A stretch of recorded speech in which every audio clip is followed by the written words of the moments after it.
Towers of Doom, our first map in the best of 3. And we go up against, well, we have actually... Okay. Am I the only one that has a double opening now? Double opening? No, it looks fine on mine. All right, for me, just reloaded. Okay. Fair enough. We're in. Anyways, we're in the game. We're in the game. Game number 1, Towers of Doom. And yeah, my draft is severely broken. So, Tetcha, you go ahead.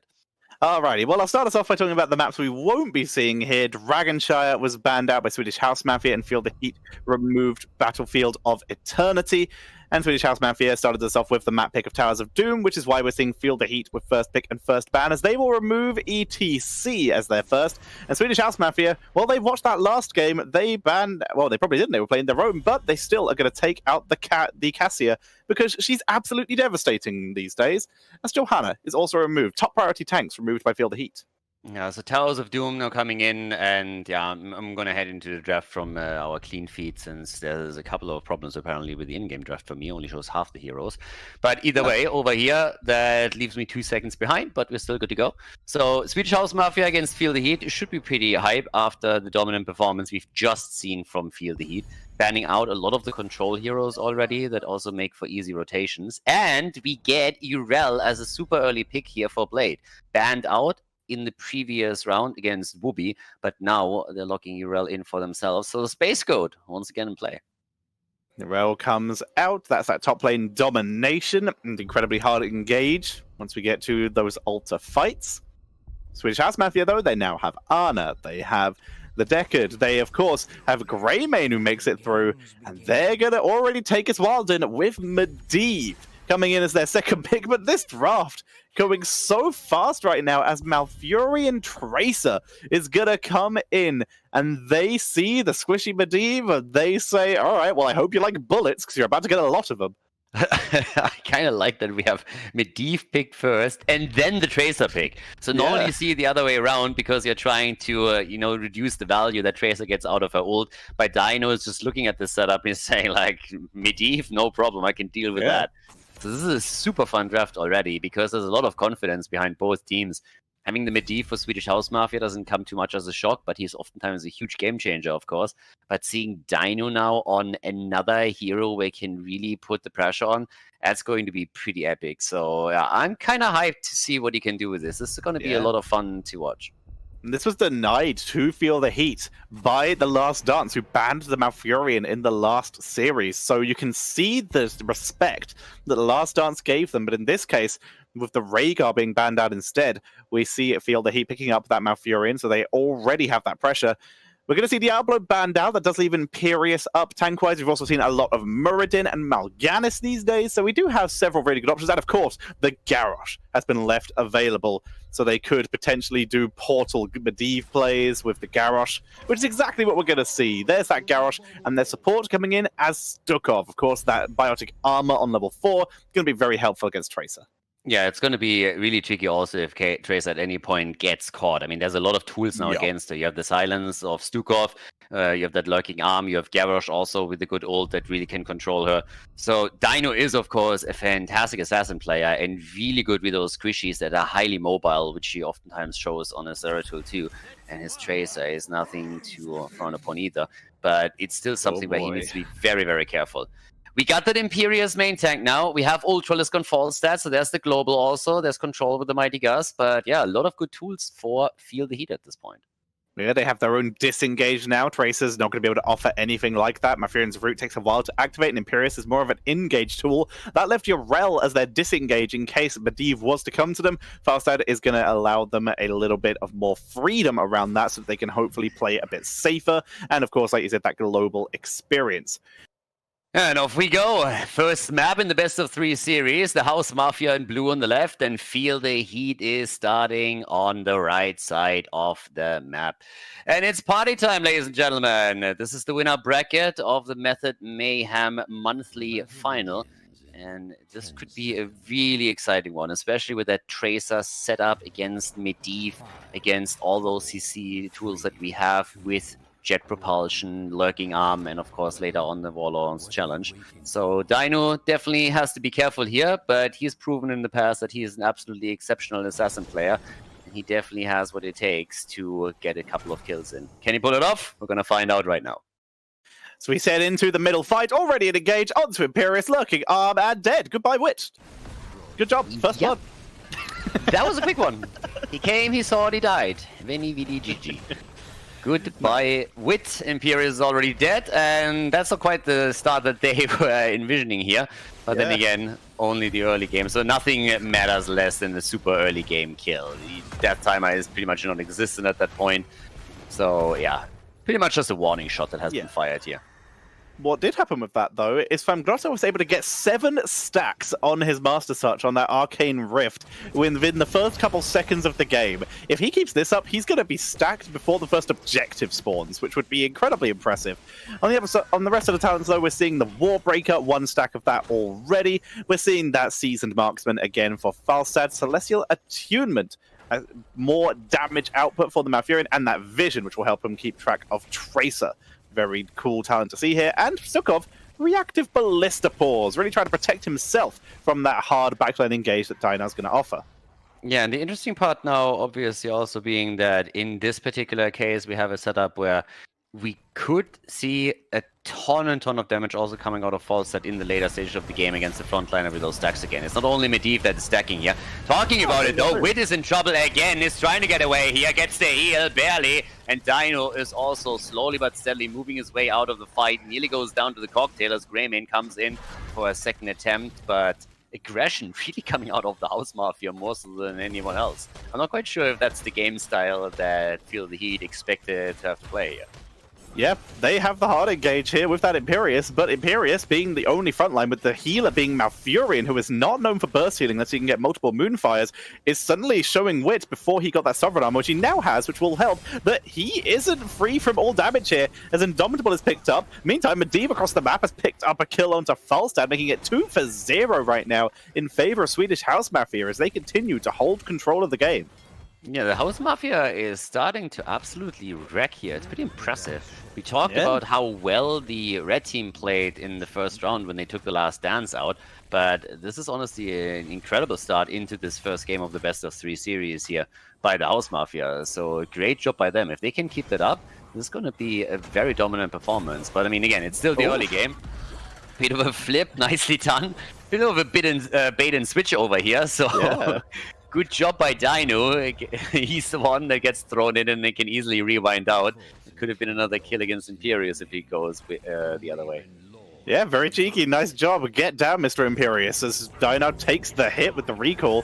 In the meantime, this bottom objective is being fought over in a 3 versus 4 because Yorel is trying to bully Blaze up in his top lane. Falstad has yet to arrive for the rest of his team. Burger finally going to get the flip onto Wit as the shots are taken, and there is the lurking arm, and well, see you later, Wit again, but this time Gia goes down in the exchange and Burger's not looking too healthy here. Force of will. Nicely done by Svamgrotta. In the meantime, Blaze and Yorel were still fighting and no one took the objective.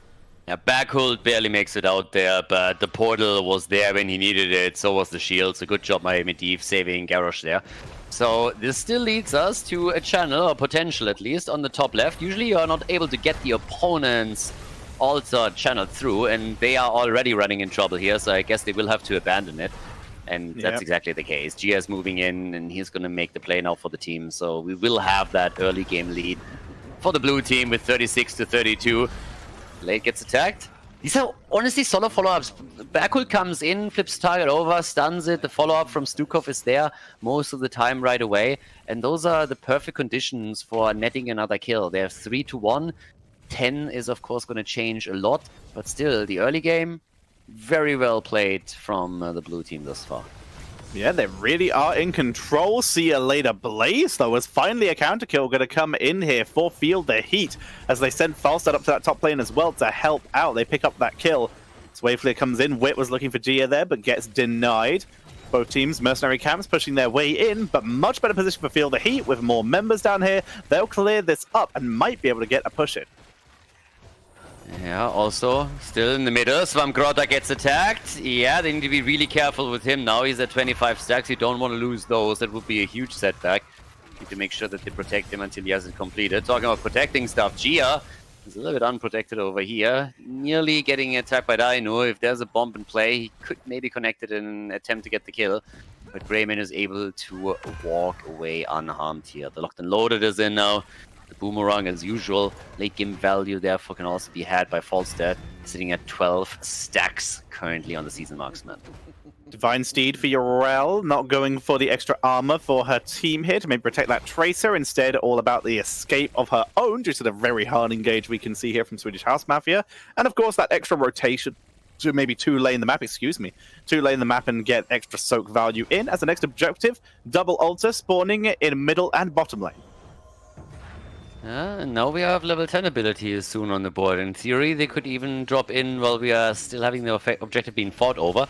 And the blue team is a little bit quicker when it comes to gathering the experience here. So they have a chance to get the heroics in and maybe get the double even. That would be a solid advantage for them in this game. But we're not quite there yet. Falset is flying in deep right now, trying to sneak one away. But Greyman is nearby and will interrupt it. And here comes the flank. Backhold is coming in with his garage, trying to set them up. Ultralis, yeah, he's dead. The chicken is down.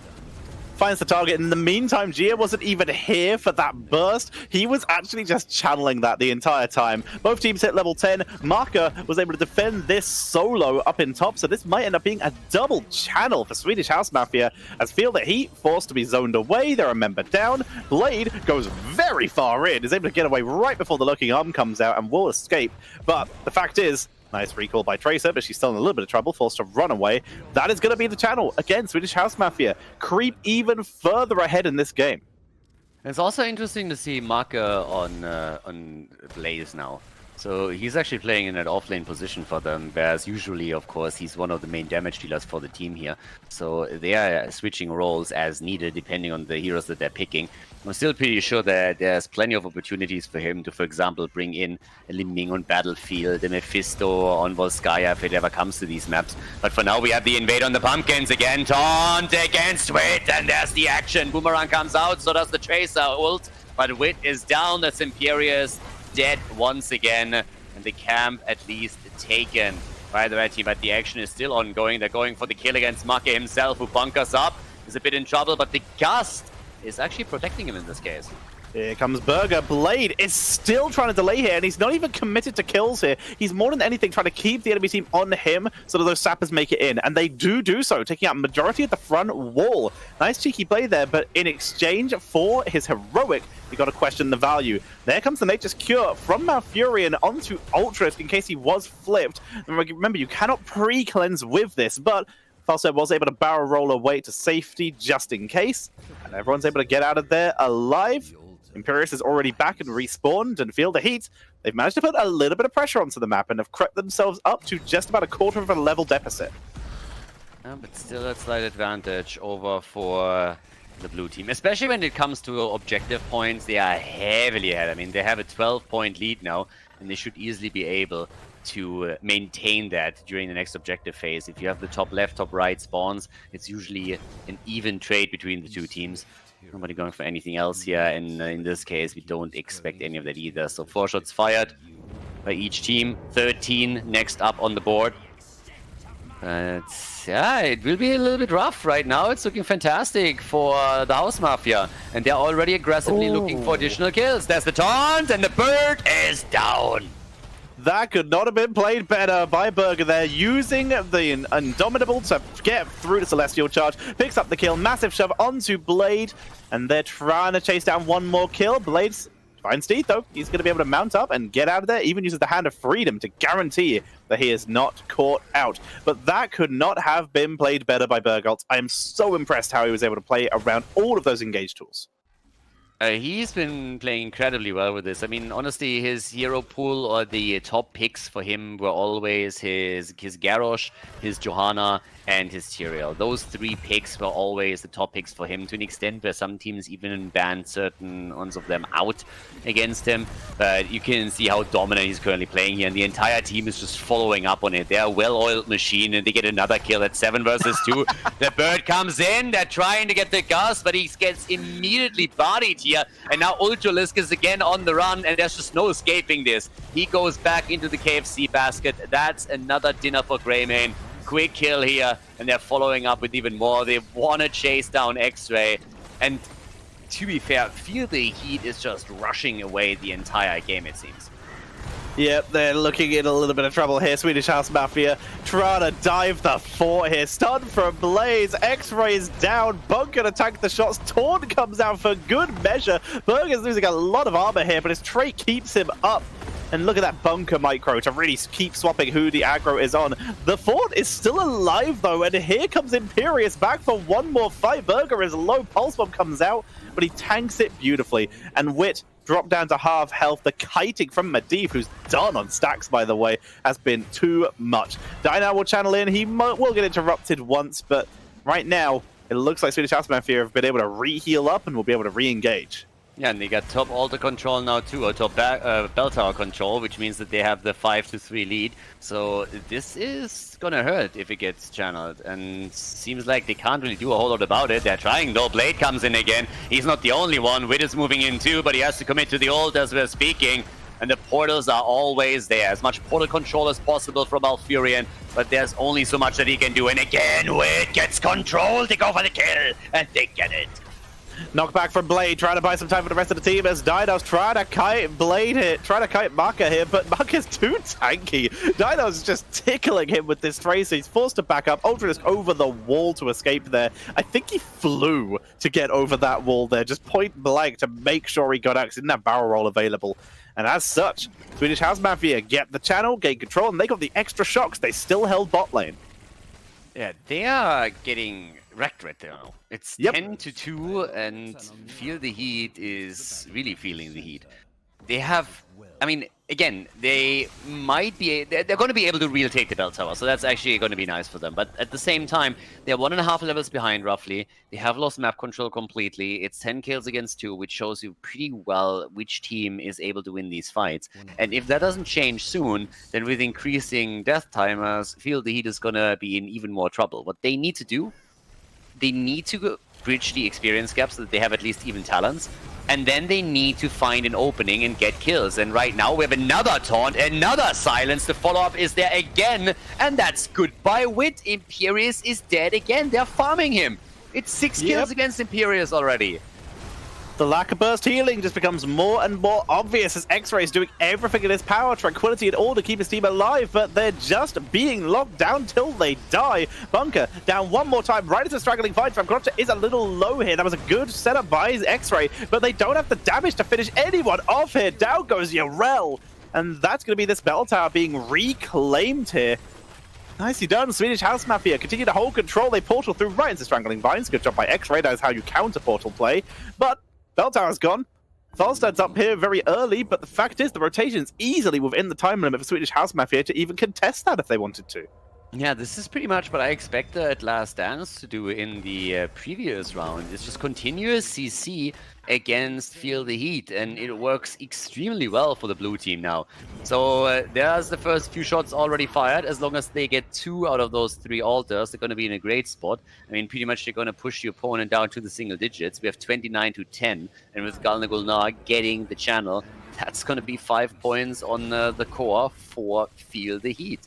That's a total disaster, and Boss at the top side can now easily be taken too, since they have full vision at the bottom of the map, but the bell tower is retaken. Falstad won't be able to get his by his own, or at least he shouldn't be able to. And they're already locking him down! He was thinking about it. He was thinking about it. New Habits is available though. Marco would be able to shut that down if Falstad tried anything, but I do like the shutdown there. Very sneakily done there by Galna Gulnar, preventing any engage, and that is 1 health on the core of Feel the Heat. Yeah, this is one pumpkin. One pumpkin that gets thrown in by Garrosh, by the way. Yeah. So Backhold has what they need here. Like again, it's incredible right now. This is such a huge problem for Feel the Heat. This game, if they can come back here, that would be an absolutely incredible miracle. But it's going to be more than a little bit tricky. We have only a level missing until level 20 is in. 2 level advantage. Oh boy, this is going to be nearly impossible. If they make this happen, that would be just nuts. You can see Feel the Heat trying to remove Lethal from the board here. They pick up their own sappers. 2 of them crash into that bell tower, which they will reclaim, which does give them a situation where they can actually play around this well enough. Cam being taken, stun out as Burger forces the disengage. And they're going to move their way down here. It's a single altar. So if Swedish House Mafia win this, they will win, but this is defendable by Feel the Heat. They can just put all of their effort down here. There's no boss. Mercenary camp in the top lane will not make its way through the bell tower. This is probably the best situation Feel the Heat have had in quite a while. You say that, but I'm looking at experience, and if they can stall it out just a little bit, they will go up against level 20 talents on the other side. So X-Ray is trying it now, and Blue Team could give it up, and they do. So the bell tower's at least taken. They didn't force it too much, but again, one interrupt here. One sneaky move, maybe good cocktail placed, and yeah, that could have been an easy 20 versus 16 talent fight. And again, the root against Tracer. So what it comes down to is, despite the fact that this is the best comeback map, or one of the best comeback maps in the game, we are looking at an uphill battle for Feel the Heat. There's again Wit getting attacked, and he gets taken down time and time again. Oh, they flipped the double, and they are wrecking them. Blade doesn't even know where he is anymore. He's trying to hop, gets thrown. Oh, that is Medivh trying to cheat, and they're able to get another kill in. 14-2, make it 15. Goodbye, Malfurion. The old guy dead, and well, that should honestly be a game. Yeah, where's Lethal on the map? The Lethal is the mercenary camps, which aren't up for another couple seconds. Top lane, if they rush it. But so yeah, their Lethal right now is to either take all bell towers or to wait for a mercenary camp, by which point everyone on the field that he would have respawned, but they're still not even going to be close to level 20. I mean, even if you just take the bell towers right now, there's already a loss of map control to an extent that you will be able to either escort pumpkins in or get... Oh, that's bad. Yeah, there's a double channel, you know, it's not only that, double altar spawning, you lost spot and bell tower control, which means you have no fallback point at the bottom of the map. And yeah, that's just rough. So this is going to be more than a little bit tricky. And all they got to do is just position... I mean, even if they just wait for ley line, you know, and they start the channel, they ley line, they get some stuns in, and they control a bit with Garrosh to buy time, they don't even have to win the fight. Yeah, you can see Garrosh is trying to position himself to guard Greymane, who's already starting to channel. No one's here. Finally, Blade's going to make his way in. Massive shove, and it's GG! No, the gust came out, but it was too late. That's GG. Gia gets the channel. And game number 1 goes over to Swedish House Mafia.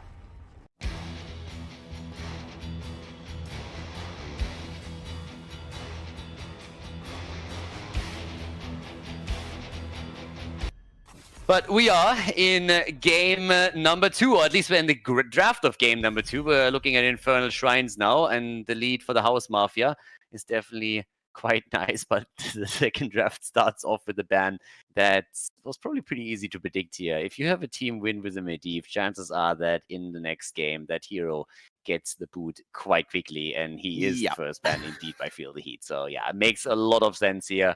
No more Medivh for them on Infernal Shrines. It's almost a deja vu situation every time it happens, where everyone's like, you know what, maybe we can deal with Medivh. Then Medivh happens, and then he's banned. As we also see Rhaegar getting removed very quickly, and the Yrel. Feel the Heat, it was one of their saving graces in the last game. It was incredibly annoying, but they just don't want to let Swedish House Mafia take it, and looks like they want to try something different on Infernal Shrines here, so they ban it out. Swedish House Mafia remove the Cassia. Again, the first series of the day we saw from Feel the Heat, that Cassia was an integral part, and is a very strong hero. It's a solid ban. There's a lot of potential picks here now. I mean, we're talking about Johanna. Yep, there she is already. We still have an ETC up if you want to play that style. You could have, for example, bring also Vala then into the back line if you have ETC to create a little bit of space for her with a multi-shot build. Johanna, maybe even with either Blaze or Leo coming in on the back end there would be really good for them. If they want to go for Ultralisk with his Maef again, that's another map where they could make that play as well. But first of all, we have Swamp Grotta with Rexa, and we see that Tacita. So we talked a bit about Make on the last map, where he actually played the offlaner. Now we have him in the mage position again, but not on the Mephisto that he oftentimes brings into the meta here, but on Tacita. And yeah, it seems like Dino is just saying like, well, didn't work on map number 1, let's try it again on map number 2. Yeah, it was a little less than successful on map number 1, but he was still able to get his damage out. But he was actually not that pressured. He got flipped by Garrosh a couple times, but was never actually in danger of dying most of the game. So yeah, having that play around potential is still nice. I just prefer to see them play a different second damage dealer other than Falstad, someone who could set up for Tracer to finish off. Yeah, I mean, Dino wasn't the problem. But Yeah. now that we're looking at this, memes. they still need a little bit more AoE, I'd say. And also, of course, the question, I mean, again, you can't really work on the objective too much if you're a Tracer. You get more out of Johanna here. If you get some kind of mage behind that, then you can do a lot more work. By the way, Maiev ban coming out, as I said, that would have been another good map for Ultraless to get that Maiev value. So therefore, it gets banned immediately. And We have off seen we Ultras go. play some other very solid melee assassins, though. The Ultras Kerrigan, which is one of my favorite combos, could sneak its way in. This is a reasonable map for her. Backhold gets Garrosh that's again. scary. And Galnagulna on Ana. Yeah, the nano boosted Tassadar is ready It for hurts. action. Tassadar hurts already. It's like, he doesn't even need that. That guy is going full Protoss right now. Imba as all Protoss are. It's like giving Arnold Schwarzenegger, just seeing him, he can already beat you up, and then giving him brass knuckles. He doesn't need them. He's already ridiculously strong. Sylvanas, and there's the Leo pick that I highlighted a bit earlier. So that's a lot of momentum if they win an objective. That's definitely true. First of all, you have the wave clear with Johanna and with Leo, so that's nice for rotations. And also the objective. Plus, in addition to that, Sylvanas to disable structures. Which leaves us with the final pick. Now, they need a bit more damage. We have Tassadar already in play for them. So at the front line, you have Misha, Rexa, and Garrosh. And the last pick for the House Mafia for map number 2 is Hanzo. All right, the boy with the bow. Now again, Hanzo is back in play. And that sets us up, ladies and gentlemen, for game number 2, Infernal Shrines. Swedish House Mafia going up against Feel the Heat again. Let's get this underway. Game number 2. Exactly. Swedish House Mafia against Feel the Heat. Take it away. On the left-hand side, it is going to be Swedish House Mafia, 1-0 up in this best of 3. Feel the Heat, like you say, need to bring us to a game number 3. As the level 1 talents roll in, we're not seeing anything too out of the ordinary here. We're seeing that static charge, very standard for the Tassadar. And when you nano boost him, that's going to be deadly. And of course, you can still nano boost Hanzo, and it will be effective, unless he goes for weird auto attack build, which thank God he isn't. He was hovering there, making me nervous. We are seeing him go for that scatter arrow, the simple geometry at level 1. Okay, I already thought he was going brr. Well, for now, I'm actually a bit more curious to see how the Tracer play works out. It's a little bit the same setup that we had on the last map. I think this time they have still a lot of CC that they can use there. But can Tracer get the kills connected? Because damage is one thing, and Dino definitely well on that front. But he also needs to be able to really get these kills in for the team if they want to apply the pressure and really make sure that the Swedish House Mafia can't establish the same amount of control that they had on the last game. So now we have still all that CC and also the wave clear that we talked about. But yeah, at least not the early kill that we got the last time. So this is the moment where Feel the Heat can redeem themselves. Let's find out if they can do it and force a third map, or if the Swedish House Mafia is just crushing through the winner bracket today. We will have to see. Already Blade having a solid top lane. He does actually lose half his health while the second we turn away from him here, as he was able to get some good damage onto the Ogre, but this time gets denied. In the meantime, mercenary camps for both teams being taken, seeing a 3-man attempt from both, but the difference is for Swedish House Mafia, Bergolt is going to set a defensive position, whereas Wit was soaking experience. Yeah, and I mean, for now, they're trying for X-Ray, and they're locking him in, and that's another kill. Tassadar confirms it. Well played. Honestly, Backhold and his Garrosh now is starting to become so incredibly scary. I would not be surprised if teams later on decide to ban him out. Again, he has like 3 main tanks that he plays. Obviously, his hero pool is a lot wider than that, but he has 3 tanks where he absolutely excels at. And that's one of them. Swamp Grotta! Oh. Yeah, 5 hit points for just a second, but of course, Sylvanas is not going to let him escape here. That's the killer, and that's 1-for-1 on the board now. Sylv increasing her wave clear with unstable poison here. She is basically the biggest wave carrier on the team outside of Leoric, so she having that ability to split push and de-push lanes, more importantly, is going to be a really big deal for her, which is why we see that. Neo Peasants for the objective for Leoric, again, still standard, and combined with those sins exposed from Johanna, gives them incredible shrine potential. Hanzo going with explosive arrows for similar reasons here. We're not going to go for a full scatter arrow build because there is no boss on this map. So it's going to be all about shrine, race, and clear with that extra burst damage if you can get solid, simple geometry stacks and get good scatter arrows to hit heroes with multiple shots. Yeah, and talking about the first objective, Shrine is activated in 10, but we actually... Well, okay, for just a moment I really thought that they were maybe even attempting to contest this. But there's a quick pause because Ultralisk is having his problems again. This is actually a little bit of a regular that we have for Ultralisk here. Yeah, he had those issues in the past quite a few times, especially during the heydays of Corona, where the German internet was just excelling again, as it so often does. Absolutely. For one of the first times, I am so glad that now I'm back in the UK. I live in the countryside where my nearest neighbors are alpacas, because no one else is on the internet around here. So for once, I'm not affected as Galnaguna Pulse Bomb is dropped onto him as Dyna picks up the kill. Ultralisk escapes! He lives as Dyna backs away. Scatter arrow! She is going deep. Dyna's got nowhere to run. He's going to try and juke. Oh. He goes down regardless. He's not the only one though. Ultralisk goes in deep now that he's back to business and gets the kill against Garrosh. But it's kind of funny to me that while we had that 3-2-3 moment, you were talking a little bit about that your internet is not affected. So what you're trying to tell me is it's shit as usual. It's better than usual. That's the thing, because I'm no longer in Phoenix because my internet got buffed.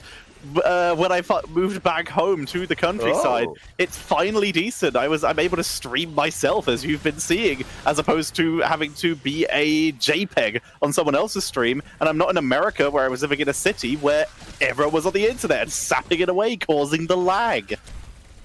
Look at that, Tetcha living the dream over here. Having a stable internet connection. I'm in the 21st century. Confirmed. There we go. Also, 7 talents confirmed for both teams now, which gives us again a locked and loaded, but the big leads here for the red team. Feel the heat, definitely stepping it up a little bit towards that second game. There's the flip onto Wit, but he still has his trade up. Arcane Punisher gets locked in by them. Can they maybe even force the fight? Misha's on the run. Slump Grotta already dodging out to the bottom to make sure that he doesn't accidentally proc the Punisher jump in front of the wall. Gate nearly down though, but still good setup for Feel the Heat early on in the second game. Definitely a lot more momentum from them now than we've seen on the first map, and if they keep this up, it could very well go to a final third map in this best of 3 series. But for now, it's the fort in the middle that they get. Damn, they are murdering this. Yeah, nice done. In full control. Finally, they're able to capitalize on this. Misha forced to back up. Camp Steel coming in because they can. And Feel the Heat looking incredibly strong right now. Here comes Burgle, very deep. Misha with the assist, and they will force the retreat on the Camp Steel. There's the toss onto Wit. Nature's Cure comes out from Malfurion, and they're just going to pick off the bear. Yeah, Misha down. Blade coming in, hoping for the slow here, but doesn't quite connect the way that he would have liked it. They obviously were intent on trying to take Backhold down too. But still, both of the teams on 8.5 here. Stacks are slowly coming in. I mean, we got 75 for Tacitus. As the game continues, he's obviously going to increase his damage output just by adding to those stacks. We have the Hunter-Gatherer with 9 stacks right now, so it's still going to take some time to complete that. But for the time being, there's solid momentum in the hands of Feel the Heat. Getting that early fort, even with Sylvanas, is actually quite the accomplishment, so good job by them. It also leads them to an early level 10 ability that they might just be able to use to drop another wall with the help of Sylvanas. You'll have to see. We also have Subdue coming in for Johanna. This is the usual time. People might wonder why, because it's never stacked. It's more along the point that you get an extra 80% slow, and it does not decay, even without completing the quest. If you get the quest complete, then you get that 80%, that extra 80% slow. But overall, if you hit 2 or more heroes, it's so much value. The Subdue talent is value even without the quest, which is why it's always taken. Here's the wall, by the way, taken down now, so 10 is ready for both sides. And we got the jump! Falling Sword! Ooh. I like it. It's such a fun talent to have. Obviously, Blessed Shield is usually the superior choice just simply because it's a reliable CC that is absolutely incredible in teamfights. But if you really want to just jump on a target, oh, that arrow is narrowly missing and is flying to... and narrowly missing? Yeah, exactly. Narrowly missing. Oh, dear. I'm curious what Maffia is going to pick. The pun is bad enough as is. If you have to explain it, though, you're just adding on top of the dad joke. So that doesn't make it any better. You are welcome. Tranquility coming in for Malfurion. We have the I'm curious to see, because right now, the potential for that Falling Sword is very much leaning on Entomb or just good positioning. And I hope we see the Bounce House coming in with Falling Sword onto Entomb, because that would be really fun. But right now, just going to focus on Burger. Well, they get the Entomb, Drain Hope onto Burger, but where's the follow-up damage? Coming in from Ultralisk, but Garrosh will just tank that. 11 to 12 in the second, trying up at the top. Camp is still there, one has to be taken, so yeah, let's go for it. I want to see the Falling Sword here a bit. As I said, Blessed Shield is amazing, but if you're going in, for example, with, let's say, Tracer plus Johanna, you can really start to scare that backline. And Ana is going to have a lot of problems with this. She's not going to have a fun time against the setup, and that's exactly what they are obviously up to. They want to put more and more pressure onto her to make it nearly impossible for her to properly support the team. But already the action against Misha, there's the kill, nicely done. So that gives them a little bit of freedom here before that hero comes back to business. And they have 15 points also towards the objective, but the blue team has started to take the control over the shrine. Yeah, they have the positioning. Hanzo's trying to race as fast as he can. Sidestorm will help out. Falling Sword into the backline, looking for Khaldor. Wailing Arrow comes out, and Khaldor is trying to tank through it and will live. Thanks to the sustain of Burger tossing away the people targeting him, but they turn it round, pick it off Wit, and now finally Dragon Arrow lands. Dynow, he's got 7 health. He's out of there. Dynow will survive, but that is a 2 for 0. Yeah, calculated right here. Dino, rocket scientist, confirmed. I mean, he just looked at it, calculated quickly through in his mind, so like, okay, I'm going to come out with 7 HP. That's more than 0, so we're good. Gets the heal, and yeah, they are able to save him. The problem is, of course, that the rest of the team died, which means they're still going to lose out on the Punisher. And that's the time for the House Mafia to come back into this. With that, they're going to hit level 13, give themselves that advantage. We are going to see those defensive measures for Garrosh, make him even tankier. Oracle for Maka, going to try and bully that backline, see if they can get the Punisher onto the right here. And Punisher ignoring Leoric there while he was Ray forking, which means he's not unstoppable anymore. He's in trouble. Blade's going to get taken out. And that's the opening kill for them to potentially take the fort down. The wall is already falling, and this is spelling trouble. Now, Rexa isn't here yet, but he's starting to move towards the top side. He could easily flank as well. At this point, Tracer has also to be really careful. Could get attacked again, so cautiously trying to take the objective down. But that fort has taken a beating. Might not fall. Ooh! Dano is getting stunned out here, but there's no follow-up. Nobody is moving in to try and capitalize on that stun. But that's good damage. And it's leading experience now as well, of course. The jump as Leo's dead again, and Wit still trying to make the play. Yeah, careful, my friend. Very aggressive there, was looking for a pickup, and now the Iron Skin expires. He's in trouble, gets absolutely blasted. Falls to prevent him escaping. Sleep Dart, see you later, Malfurion. X-Ray taken out, and suddenly a huge snowball coming in for Swedish House Mafia. Yeah, we had a bit of, I mean, honestly, I had high hopes for the red team as we were heading into the game after they took the first Punisher and were able to take the fort in the middle. But now they're getting completely ruffle-stomped over here. This is starting to get ridiculous. 9 kills to 3 now, an entire level lead, the fort falling after all. And it just seemed in the last 2 team fights that the House Mafia is again able to take the kills whenever they want them. Dino was looking to take the camp at the bottom and then realizes that there's just no time for him to do that. So he has to fall back from it too and leave it up for the blue team to grab. Yep, he's going to back away, doesn't want to die. Instead, just going to clean out mid lane and also deny vision. You can see killing off those side walls. Denying Hanzo places the jump, denying vision. Speaking of Hanzo, he's got friends up in top lane. He's on the run. Blade is just waiting for him. There's the slow falling sword. Feels like overkill, but they're going to get him. There's no kill like overkill, Deadshot, and they just flatten him like a pancake. And that opens the entire lane up again. They got Sylvanas. Ultralisk comes in, takes this down. So, yeah, they are starting to make a couple of steps to come back into this. Dino down at the bottom of the map is still hoping to take Rexa down. If he can connect the bomb and whittle away in the hit point pool a little bit more, that might actually happen, especially now that Blade is coming in too. Gets the slow. That should be a solid kill. Swamp has no chance to get away from this one.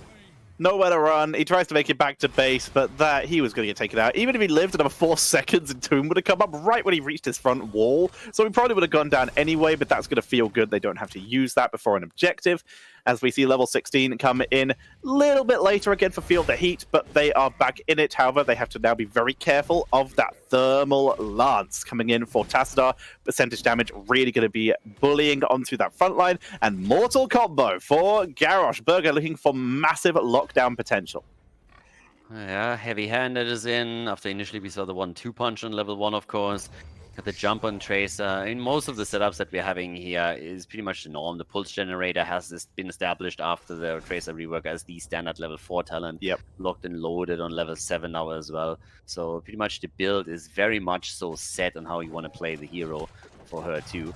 We still got the worst actor in the world now with his level 16 talent as well. Feign Death. Nobody ever believes him, but hey, he's still trying. So Rexa is gonna try to go through the shrine here again together with Misha as the objective opens up. And this is a little, I don't want to say it's do or die just yet, but this is an important one to win now if you are on Feel the Heat, because at least it's even talents for you. Burger positions himself. Wit moves forward to try and deny him, but is still trying to be careful. He really wants to make sure that he's the one who is flipped. If anyone, Burger gets pressured here. Oh, Minion denying Dino there. As both teams look for the angle. Good sleep dart. Misha stun. 2-man. No Mortal Combo though. It does not land. As Tracer's able to recall out of Burger. It's suddenly taking a lot of damage here. He goes very far forward. But Tranquility was burned during this. Yeah, Boars are already unleashed now too. They're coming in again. They're trying to go for backhold. He gets the flip, but there's immediately the jump from Johanna. The kill against Malfurion as the backline is wide open on the other hand. The big heals on Bakul as he just survives. Leo is down. They're trying to go for the follow-up kill. 28-28 on the objective. But we have Sylvanas falling in the 3 heroes down. 12 kills to 5 as the House Mafia once again is looking incredibly powerful in yet another team fight and locks in another objective. Nicely done by them. Sylvanas was out and free until in came Galnaguna with that sleep dart, setting them up for yet another kill. A full level lead, a Punisher taking down their second fort of the game. That's going to even up the fort count for Swedish House Mafia as they continue to pile on the pressure. Looking incredibly strong in this game number 2 and trying to make a case for themselves to make it through to round 3 as they are looking to try and pressure that front wall. Not too aggressive though, of course. They're trying to be careful. That front wall is already going to be weakened heavily by the Mortal Punisher. They are more focused on the mercenary camps, and if they can, I'm sure they would like to take down that third fort in bot lane. Exactly, and get some additional experience to grab that level 20. That will help them to... honestly, I don't really know if they're... I mean, in theory, if you spread on all 3 lanes, you might get level 20 if you are the red team. In an ideal world, what the House Mafia would, of course, like to accomplish here is a level 20 advantage over the next objective. But even if that doesn't happen, they will establish map control with Storm Talents for a long period of time, where they can start to take additional structures down, get every single camp that they want, and just set up a couple of traps and really dominate vision in particular on the map, which makes it incredibly dangerous for Feel the Heat to move out at all. But those talents are now in. And yeah, Storm Talents are ready. Yeah. And here comes the first fort that gets eliminated, and they should be able to poke down the bottom wall too. Titanic Might, this is the combo that you run with Mortal Combo to get that infinite crowd control setup that you can with Garrosh. We of course have the Rooting Boars kill command for the Garrosh, and Twilight Archon. Going to be a huge problem to deal with. Maka's about to become so deadly as they pressure onto that bottom lane, taking out the entire front wall, and they're beginning to put some pressure onto the fountain here. Yeah, they can push this even further. They have the camp now pushing. As a half a level missing until level 20 is finally in, so they're going to do some damage. Again, there's the ult on Johanna. I mean, it serves a couple of purposes. Like, one of the ideas is obviously to try and pressure Ana during those fights, but it also helps if you are in a dire situation to jump out, but it oftentimes leaves the backline exposed, which we experienced in the last battle. Here comes the potential flank as Blade is about to move in. Keep his 20 in mind. once that he has the Buried Alive, it's an absolute game changer. It could really be what puts the team ahead. 12 kills to 6 though. And interesting enough, next objective, spawn spot side. So with now the keep already taking some damage, that's nice. Did Leo just fat finger his Entomb? I think he was trying to catch Garrosh, but he didn't get the angle right. And as such, the Entomb was burned. He burns it before Buried Alive, though, which means hopefully it'll be up for the next objective, as that hasn't spawned yet, so that might be okay. Wailing Arrow upgrade, taken at level 20, that's on cooldown as well, as it was traded for Dragon Arrow during the keep defense. And of course, we have the Bouncy Castle here for the Johanna Heavenly Fury. Infinite Falling Swords if you can hit multiple members. Pretty fun to see, always entertaining. Yeah, and I mean, we've been talking about these old timings before an objective already in the past. If you have a low cooldown, then you can always use that even in between. Just YOLO it out. If you get lucky, then it's awesome, because the death timers are still pretty high. And if it doesn't work out for you, you will still have the ult ready for the next objective, as we can see right now. So the objective is spawning in 15. He already has the ult back up. But this is, of course, where we have the double flip, the choke point control, the Hanzo arrow connects. And that might be the end of X-Ray. How the hell did he survive that? What? No Garrosh goes down instead, and Leo falls that. But that's a trade that you take any day of the week. Leo for any other hero in the late game? Hell yeah, I'm going to go for that. Dino MVP in that fight. He dived the backline, preventing anyone from following up onto Malfurion, and with the sticky bomb, he slowed anyone from hard engaging to follow up and save Garrosh. With that, they pick off Garrosh, they trade out Leoric, who'll be back very soon, already halfway through his respawn time, and they are looking for more, but Marker, so much damage, Falling Sword, but it's dodged easily, nicely done. Johanna also with a survive back snap and abscism, but he can't outspeed the Forceful. They take out Misha, they're looking for Spamgrotter, and well, faint death, that will by time, but Maka will not be so lucky. He is down, and another Falling Sword into the backline. Khaldor is deleted here. 5-man wipe as Ana and Garrosh both fall. A bit of a grief play over here, and that might as well be game. They're moving in with Sylvanas. Wow. They're saying, all right, guys, let's go and end this right here, right now, and they might just be able to do it. They keep about to fall. Garrosh the only one that's back. They missed the kill against Malfurion earlier. They had them in a choke point. And then the red team turns it around with one team wipe, is able to go for core, and has now 30 seconds left to finish what they started. Fantastic setup, a little bit out of the blue, but it works perfectly well to secure the victory in game number 2 on Infernal Shrines for Feel the Heat. They take the game and equalize the score and force game number 3 of the series. GG and well played.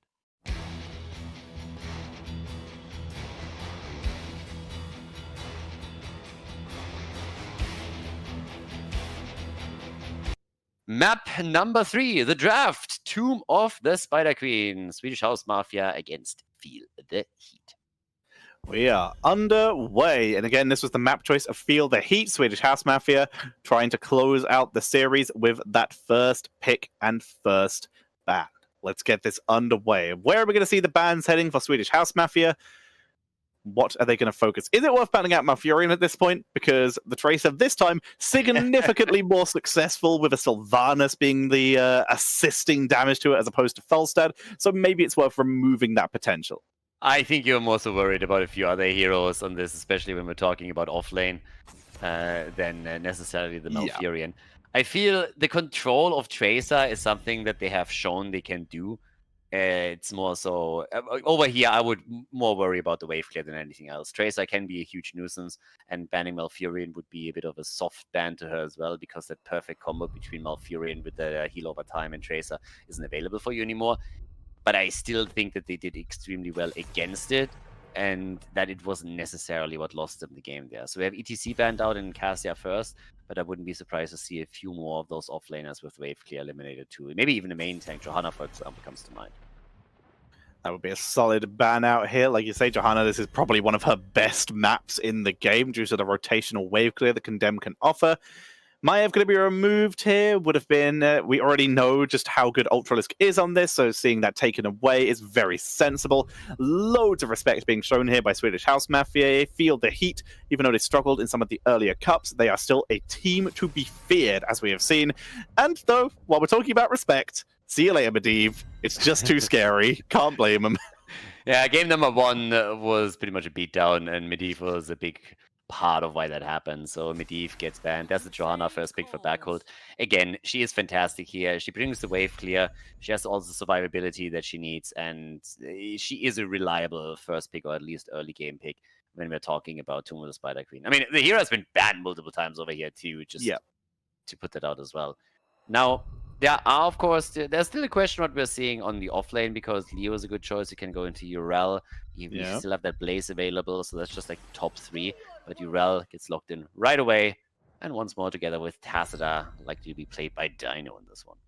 Which does mean Tracer looks like she's out of the running for this one, although they could obviously swap Tacita onto someone else like Ultralisk. So they do have that flexibility throughout the draft later on, but like you say, Urel, potentially the most dominant solo laner right now, so picking her up very early makes a lot of sense. The disruption she can offer onto the backline is absolutely insane, and Tacita, deadly all throughout the game, but this is a good map for long-term late game here, so Tacita, once he hits that, it's going to be absolutely devastating. So seeing him in the early pickups, very sensible, and even more sensible, the Ana being stolen away, because Ana Tacita and Rhaegar Tacita are both insane combos, so stealing that away makes a lot of sense.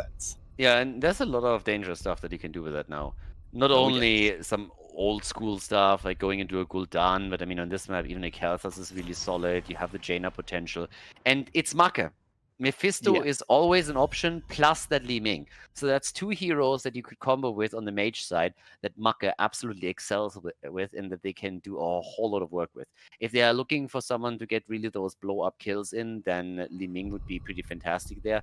If they just want to give Makke a hero that he can just terrify opponents with, that Mephisto is always an option, and it's a map where he played Mephisto multiple times. If he gets then also an Ana boost on top of that, that's super dangerous. So that early Ana pick here is a really good setup, and they even ban out Rhaegar now.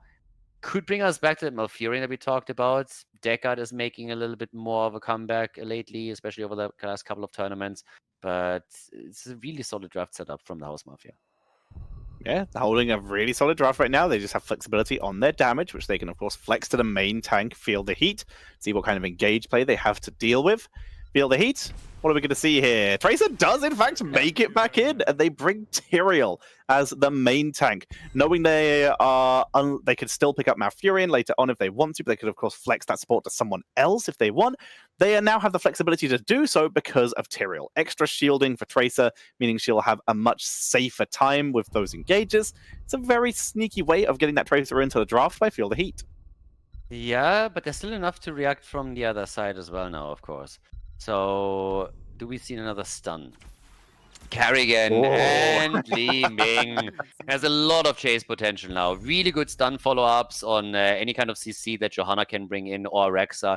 You have that sleep dart from Galne Gulnar. If Tracer gets hit by this and Li Ming can take aim, this is just what we talked about a second ago. You have Ana plus Li Ming, and you have additional stuns now that Tracer has made it into the draft through Gia. Malfurion, of course, as the reliable last pick.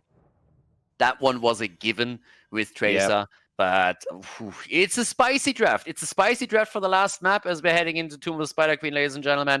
The final map, the conclusion. Which team is going to advance to the next round of the winner bracket, and which team is going to find themselves in the losers bracket fighting for the tournament live here at Method Mayhem at monthly final. Game on, we are on map number 3, ladies and gentlemen. And as we are going straight into Tomb of the Spider Queen, we have on the left side a Swedish House Mafia, again, losing on Infernal Shrines through a single team wipe, pretty much, and then all the momentum that Sylvanas could build up for their opponent. So Feel the Heat, after initially losing on Towers of Doom, is now back to business and hoping to, of course, carry this and win so that they can advance through the winners bracket. It's going to be a tough road, though, against a very strong setup, but all eyes are once more on Dino, who's going to attempt to make those Tracer plays for the 3rd time in a row now. Like the end of the year is sometimes marked with the snows of winter, the end of this best of 3 is marked with snow somehow in an underground tomb. As Wit gets stunned down, pull it by Kerrigan onto Tacita, but a disruption by Blade on the backline turns that on its head. As they take down Rexar, they take down Kerrigan, and Feel the Heat have started off with the oven on full. That's a good start for all of this. I mean, we talked a bit about it after the second map, that they definitely stepped it up in comparison to the first one. So if this is just a continuous progress that they're making here, then I guess if that's the case, then the Swedish House Mafia would be in for one hell of a game. So far, it's at least a 2-0 lead in kills. But they haven't, of course, won the game just yet. But that's a nice follow-up, Khaldor. Yeah, the old lady gets caught on the map too, so that's a third kill. Can't just simply give them opportunities like this. We've already seen that they can capitalize on opponents' mistakes, and that one was one a little bit too easy. So staggered deaths over here. Ooh, definitely a bad start for the blue team now. Pull does not land onto Ultralisk, so no counter kill coming in for them. Unlucky. Also, can we start calling Gardner Gunner on Anagram Gunner as Dino starts working on this camp? Blade gonna zone away, and this will prevent Sungrotha stealing. You got a deal. Nice. Alrighty, they take the camp. Blade being there prevents a steal attempt coming in from the Rexar. And now Grandma Gunner and Gia just gonna take care of this Bruiser camp, which will be matched on the other side by Tassadar and likely Malfurion in a bit, as we do have a quick pause. Yeah, okay, so at this point with the 3-2-3 moment right there. And yeah. What's happening with Li Ming there? She appears to be on the train mount, but not the front of the train mount, only the back of the train mount. I mean, you know, she's like playing with that a little bit, so fine with me. At the same time, let's talk a little bit about we have 20 stacks already for Tassadar, so at least in the early stages through the kills with the guard, he did pretty solid with this. So that was quite nice. Now, we have Wit together with Blade at the bottom of the map. They're playing a 2 versus 2 here against Svamkrota and Make right now. Not trying to ignore Misha here or anything, but still. I don't really think that we're going to get any kills there just yet, but if you look at the minimap, you pretty quickly can see that we have both of the teams also working on their night camps. So we're going to have the Bruisers move through the middle in an attempt to just draw a few resources in, and that could oftentimes also lead to the first gems turned in by the teams. We don't really have too many yet. It's 24 against 25, so still fairly even despite the kills that we saw earlier for the red team. So there's that. And yeah, first objective is, of course, going to do a whole lot here, potentially. We don't have the Sylvanas this time, but with all the wave clear and all the aggression that you can bring with those stuns from Kerrigan, for example, there's a lot that could happen if you have the Web Beavers moving through. If you get a kill together with that, that might even be the end of an early fort. It could be. It really could be that if they are able to take that down. We see we've already talked about mercenary camps being available for both teams and are being captured slowly by both teams. Johanna's been double soaking, getting value there. And so far, this is looking fine for both teams, but as we already mentioned, a lot better for Feel the Heat with those 3 kills. And we should be good so far, but right now, I'm excited for level 10s, as we will, of course, see Sanctification plus Tassadar Archon, most likely, which is absolutely deadly. Yeah, and I think like part of the discussion here is just simply what's going on with the mount. So he's just like, it's like one of the things about the mount, but both teams just saying, hey, we don't even want to remake, it's totally fine, just pointing it out apparently. So that's the only discussion that's going on as this right now happens. But yeah, it's just about the visuals or something. That they're talking about here. So it feels a little bit like much ado about nothing at this point, but yeah, even the observers just saying so I guess we go. And, Feel the Heat. They don't want to give up on that lead. We are heading in. We are heading in. Absolutely 3 kills, half a level. They understand it's cosmetic. We're heading in, and we already see, once again, those camps being picked up by both teams, putting on the pressure. That is a hilarious visual. As we see Maka picking up wave clear. Oh my god, the dog's underneath it! The dog on the train. Alright, like, I have a request for the observer. I want to see nothing else in this game but only follow Li Ming. Like, that is more than a little bit special. Guys, Alrighty. I've been talking about this fucking secret mount for like years and nobody believed me. There it is! Right there! Pop comes out, tagged through this time. No huge burst, using that mercenary cap to tag through the pulse bomb. Maka already healed back up to full, and Feel the Heat keep cleaning out the lanes. And they're doing a solid job here. We see Treant build coming in, by the way, for Malfurion, so he's trying to add a little bit of extra damage to this combo that they have. The little train that could. Choo choo! It's glorious. Absolutely glorious. It looks beautiful. There's the root. Gia in trouble and is taken out by Blade. Nicely done. 4 kills to 0. Feel the heat. Picking up kill after kill. Dino with the pressure. And they are just rotating around. They have easy enough return, and they just deleted enough gems to deny the turn-in for Swedish House Mafia.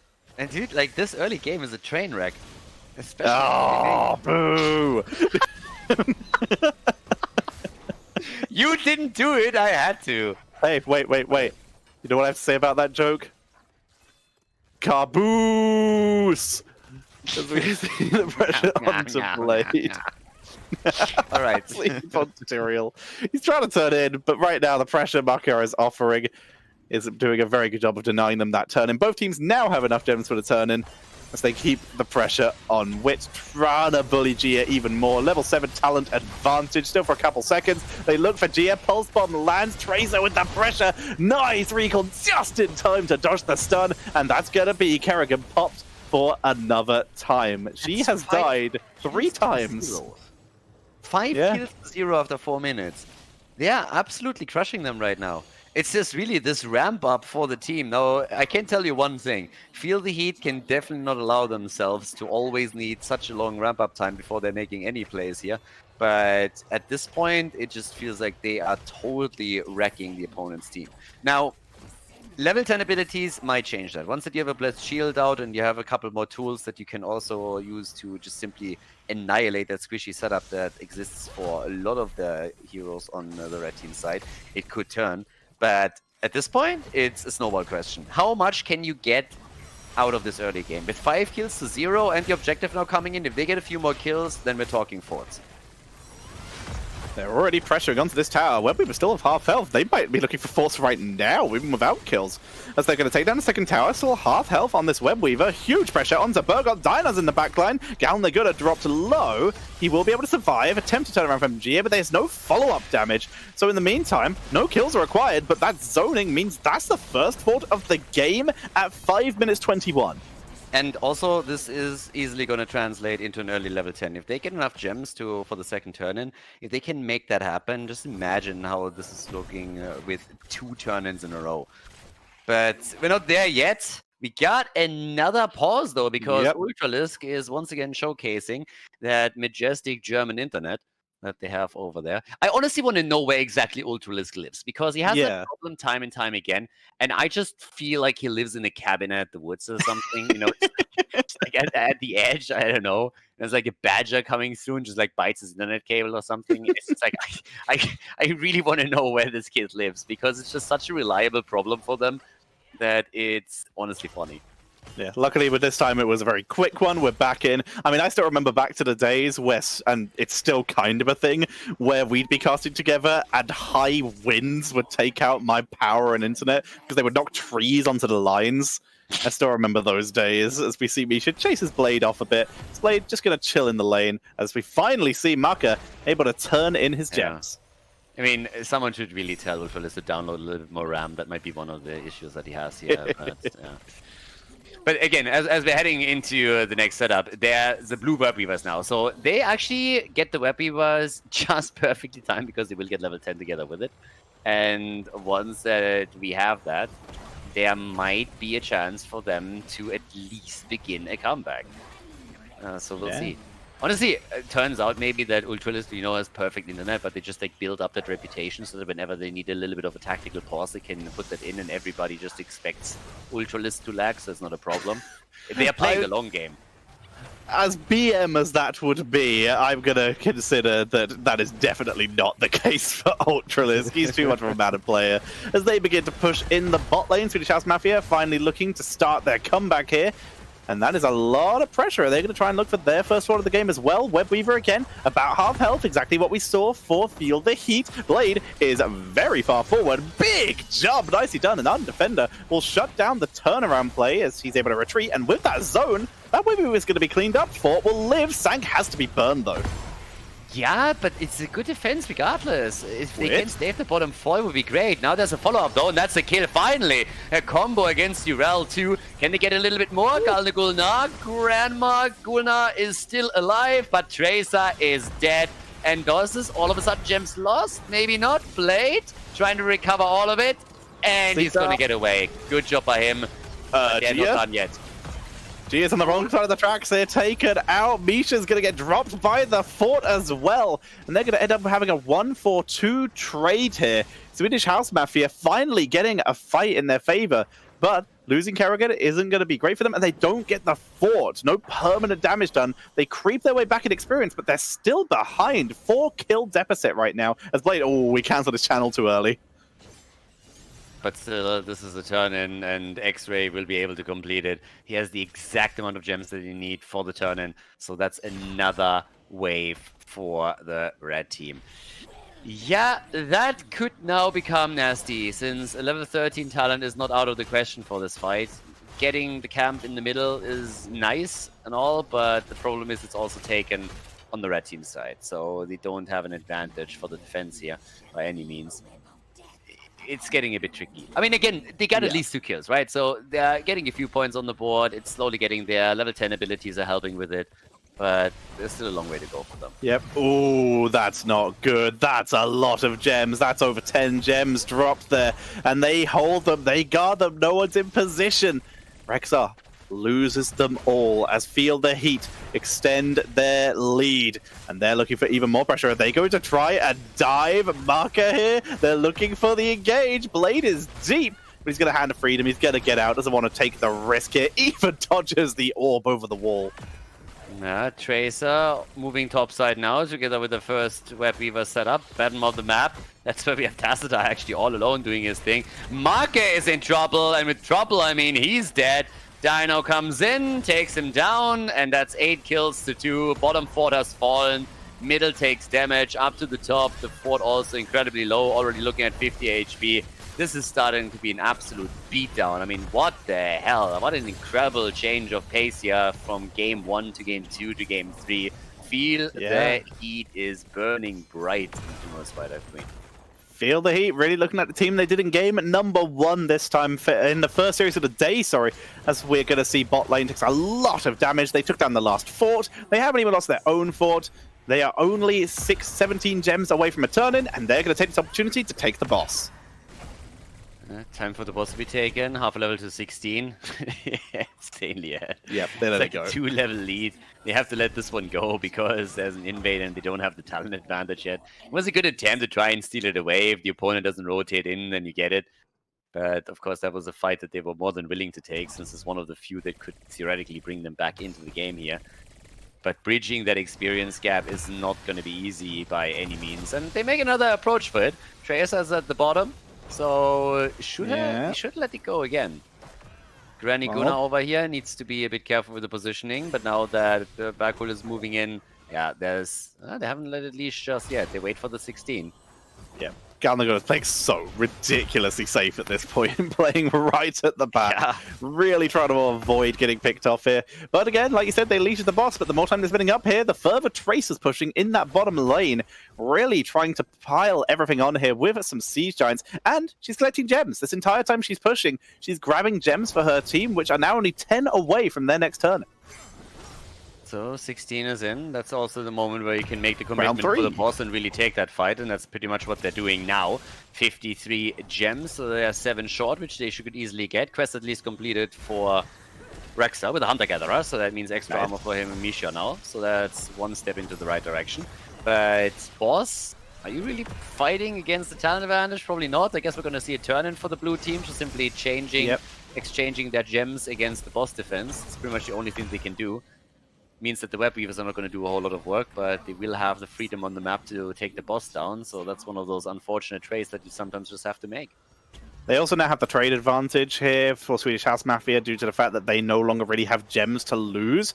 Yes, they're going to have this push might not get as much value because of boss pressure, but now Johanna, Berger especially, who had 32 gems, can now play very aggressively into team fights because he doesn't have to worry about dropping all those gems and losing his team their comeback potential. IQ 200 play right there. I can't lose any gems if you don't have any.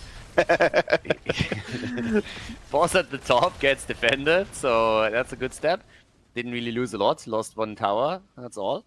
But now the question, can they get the 16? And then force a fight, because that's what they have to do. Get the same talent, force fights, and gain some momentum. If you fall short of doing that, then you will have a rough late game too.